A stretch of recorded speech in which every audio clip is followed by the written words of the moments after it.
بسم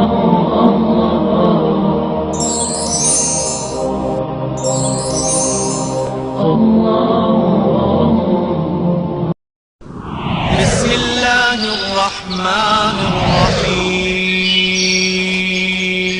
يا أيها الذين آمنوا اتقوا الله وابتغوا إليه الوسيلة وجاهدوا في سبيله لعلكم تفلحون۔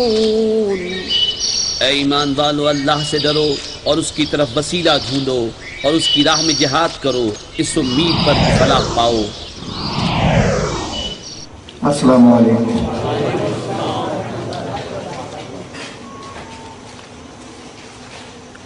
اعوذ باللہ من الشیطان الرجیم، بسم اللہ الرحمن الرحیم۔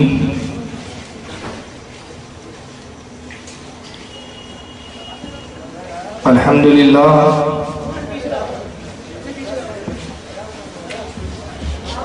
الحمد للہ الذی فضل علی سیدنا و مولانا محمد صلی اللہ علیہ وسلم علی العالمین جميعا۔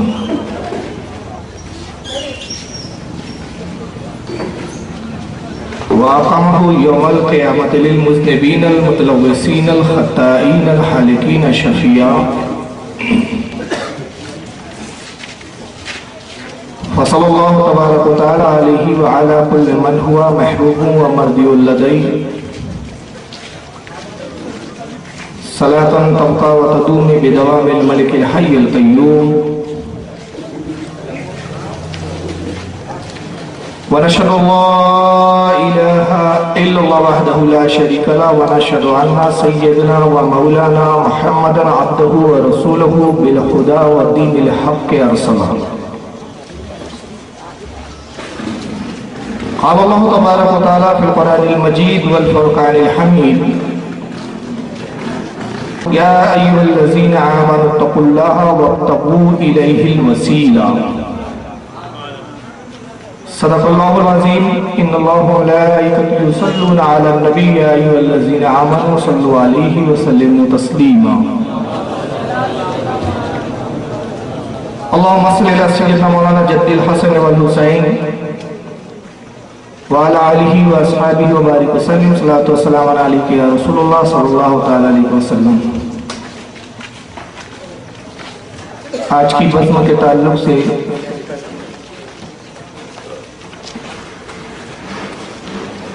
یہ 4 مصرے کہ تجھ کو کیا دیں گے یہ شہر دوسرا پر چھوڑ دیں گے، تجھ کو کیا دیں گے یہ شہر دوسرا پر چھوڑ دے، تو غلام ہے ان کا سب کچھ ان کی عطا پر چھوڑ دے۔ تجھ کو کیا دیں گے یہ شہر دوسرا پر چھوڑ دے، تو غلام ہے ان کا سب کچھ ان کی عطا پر چھوڑ دے، اپنی بخشش کی فکر کرنے والا تو ہے کون؟ اپنی بخشش کی فکر کرنے والا تو ہے کون؟ یہ مصطفیٰ کا کام ہے، مصطفیٰ پر چھوڑ دے۔ اور کیا ہے بدعت، کیا ہے سنت، فیصلہ تو خود نہ کر۔ کیا ہے بدعت، کیا ہے سنت، فیصلہ تو خود نہ کر، یہ بریلی کے شاہ امام احمد رضا پر چھوڑ دے۔ معزز ناظرین اکرام اور سامعین نظام، اور مسند رسول پر جلوہ فروز علماء ذوی الاحترام، پیارے ساتھیوں، بزرگوں، پہلی حاضری ہے میری۔ حالانکہ 1 سال قبل سے جناب شاہد بھائی تاریخ کا تقاضا کر رہے تھے، حواسہ 4 بار آنا ہوا، لیکن سڈنی پہلی بار آنے کا اتفاق ہوا۔ آنے کے بعد یہاں کے نوجوانوں سے جب ملاقات کی تو بڑی مسرت اور خوشی ہوئی مجھے کہ ماشاءاللہ یہاں کے نوجوان میں نے یہاں دیکھے کہ دینی جذبہ بہت رکھتے ہیں، سنیت کا درد ہے، کام کرنے کا جذبہ ہے۔ اور اس سے زیادہ بڑھ کر خوشی اب ہوئی کہ جب میں نے جلسے میں دیکھا کہ ماشاءاللہ اتنی بڑی تعداد، اور پھر اس تعداد میں